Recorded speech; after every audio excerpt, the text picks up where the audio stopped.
So what I've done with these is I've actually used a 14mm rolling table and a 16mm nozzle.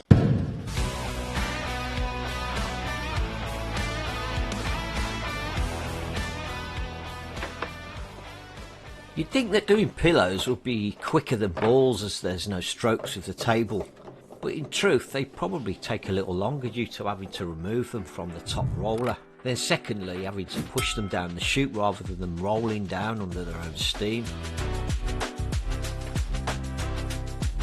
So there we go, that's what we're left with.